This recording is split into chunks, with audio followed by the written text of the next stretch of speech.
talking Spirit Halloween, and this one is directed by David Pogue and stars Rachael, Leigh and Christopher Lloyd.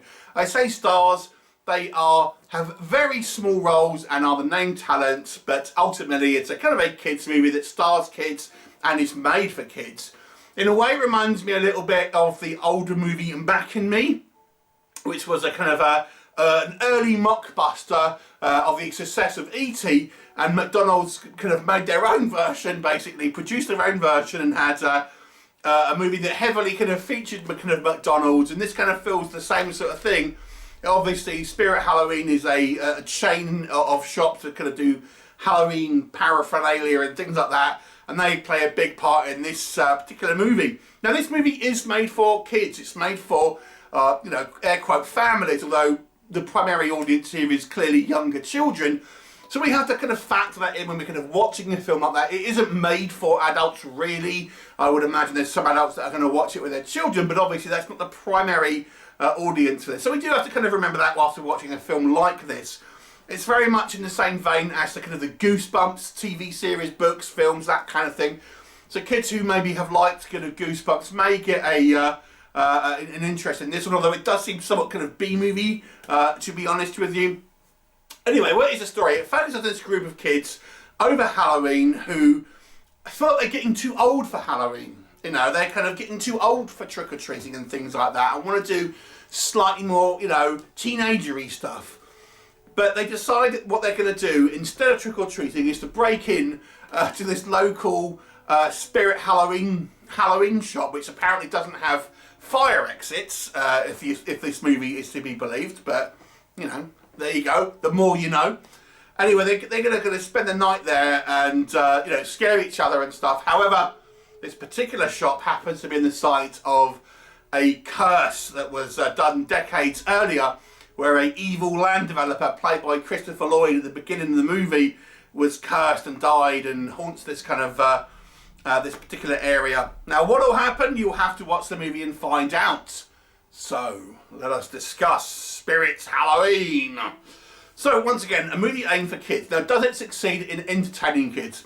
Honestly, I don't know. I am clearly not a child, nor do I have children to test this on. So I'm kind of watching this as an adult reviewer, trying to judge it. Would a kid like this? I think younger kids would probably like this. I have two young nephews, and I can imagine they may like it. It's not as flashy as the kind of the Goosebumps kind of series, I would say. It does feel a bit more of a B movie. I'll kind of go into a little bit why that is in a minute. But I do think, you know, it does have some elements that I do feel that would be a quite light Halloween entertainment. It's not really ever particularly kind of scary. I don't think so anyway. I mean, there are certain kind of like, you know, more family orientated Halloween films that do have a little bit of a more scary moments. This isn't really one of them. I don't think even kind of young kids would be all that kind of scared of the movie kind of like this. It does have ghosts and things, but I really don't think it's anyone would find it particularly scary. Maybe I would misjudge that if it on a young kid, but you know, in my opinion, it's very, very light. But I think that does mean that, you know, young kids might enjoy the kind of the shenanigans. You know, you'll be kind of reminded of things like Goonies in a certain way, and that's obviously a classic movie which is far more kind of like cherished and well put together than this movie. You know, but we have a group of kids essentially going on a low budget adventure in a kind of with a mystery and secrets and kind of ghosts and things like that. So there is kind of a fun kind of plot here, and I think the idea of having a movie, you know, in a Halloween shop is a fun one, and I can imagine it's something kind of kids would kind of get behind and think, oh, I wish I could do that. So I can imagine it being somewhat of a wish fulfillment style movie for kids. Now, one of the things that I do think kids would enjoy is the concept of this spirit. What it does is it inhabits various kind of costumes and animatronics. So what that means is that it kind of skips from one thing to another, meaning there's quite a lot of variety in these kind of this antagonist. It kind of changes form and different things. I thought that was quite a good idea, because it means that, you know, you're not kind of having one kind of thing that's kind of through the movie. It's constantly kind of changing. Kind of, you have different kind of visuals which I think makes it young kids kind of quite, who maybe have a little bit of an attention deficit and things like that, be a bit more interested because the visuals will kind of change up every kind of so often. I mean, it does unfortunately mean that you never really feel like you spend any time with any particular kind of permeation of this kind of this ghost, but it is what it is. And if you're a youngster, I think one of the things here is that you don't get much in the way of kind of adults on screen here. The focus is purely on the kind of the kids, really, with just a kind of a few minutes of screen time with any kind of adult character. So I think that again, that will kind of suck in that younger crowd and who can kind of relate to these kind of kids that are on screen. I actually quite liked a couple of the kids. There's 4 of them in total. I think the girl comes across as probably the best. She's probably the oldest out of the kids, I would say. But she kind of comes across as the best actor out of all of them. I think the kind of the most engaging, the most charisma, and had probably in a way the most to do with the most kind of likeable character. But also the little kid as well, I think does a pretty good job here. Although he has the least to do, to be honest with you. He has the least development. But let's now transition into what doesn't work, because I'm going to stay with these kids because that's a good segue. Unfortunately, I think, as much as I like 2 of the kids, the other 2 come across quite bratty, particularly the main kid. Now, this isn't the child actor's fault. This is the way this character is written. Now, they've given him this backstory where his father has died and his mother is remarried, and she's kind of remarried this, his stepfather who's got a kid of his own, this little girl, and he kind of can't accept them. But he ultimately is really rude to them and quite mean in certain sequences. Even to his friends as well. I found him incredibly bratty. And the other kind of kid as well, who's the other kind of like slightly older kid, again, they have these kind of like little, kind of like bratty kind of arguments and stuff. And I thought, man, you're just coming across as spoiled, entitled kids who need stern parenting.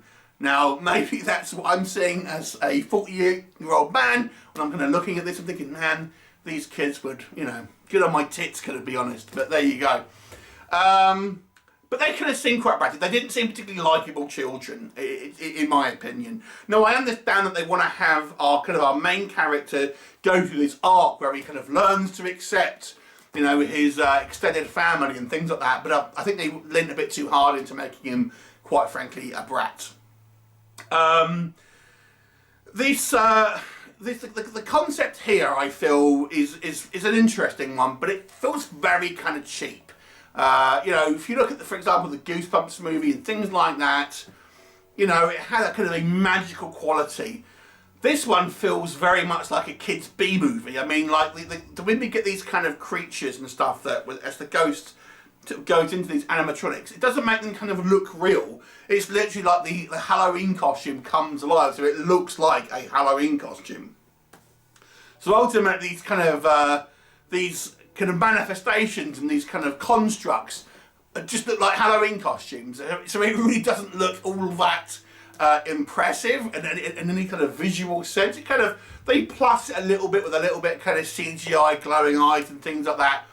But for the most part, I mean, it's a good way of kind of getting around the cost, because ultimately there is these Halloween costumes lying around. So I guess it makes sense in a kind of a narrative way. But visually speaking, it's a little bit kind of lackluster. You might be saying. Our adult cast, Rachael Leigh Cook, has absolutely nothing to do. She may as well not even be in this movie. She has absolutely nothing to do. All she's doing is driving around on her own, wondering what's happened to her children. It's just kind of like, what? She gets virtually, no plot. She's just kind of there as a kind of a bit of a name tag to kind of put on it, but her character is completely kind of wasted. It does feel like a little bit too much of a self-promotion for Spirit Halloween, very much like the kind of the Macamee of its day, I would say. Obviously all the kind of the logos are always kind of front-facing and things like that. Spirit Halloween, go shop there and things like that. And you'll notice there's no branded stuff or anything like that. It's only the kind of the generic kind of like horror stuff which is on display here. It's very kind of corporate-y, if that was a movie made by corporation. You might say. That might sound cynical of me, but it just feels very much like that's its main thing where it was to be made. It wasn't made to tell this fun and interesting story that's going to inspire kids. It was like, let's find a way to promote our store, make a little bit kind of money on the side, but you know, we can't show these Disney products, things like that. So you know, it's very much kind of like a movie by committee to a certain degree. I certainly feel.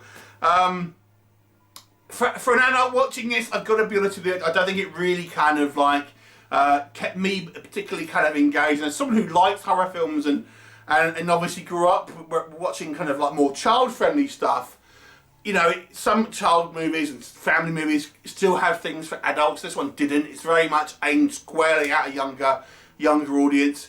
And I think there is some things that a younger audience would enjoy, but it seems it's kind of like, if they're somewhat undemanding, I would say, because it really isn't a particularly flashy movie. And, you know, again, I don't think the characters are all particularly that engaging, if I'm completely honest. It kind of feels somewhat cheap. But it still, I think, has a fun idea. It's a shorter movie, so it has a kind of a punchy running time. You know, there's a little bit of intrigue, a little bit of mystery. You know, we have a bit of variety and kind of monsters and things like that, which I think probably would at least somewhat entertain some of the audience that it's going for. So I certainly won't say it's a bad film, but for its intended audience, but I don't think it's really going to be, you know, a Halloween classic or anything like that. So I'll give it a 5 out of 10. Would you watch it? Have you seen it? Leave me a comment, and I'll look forward to seeing you next time. Bye for now.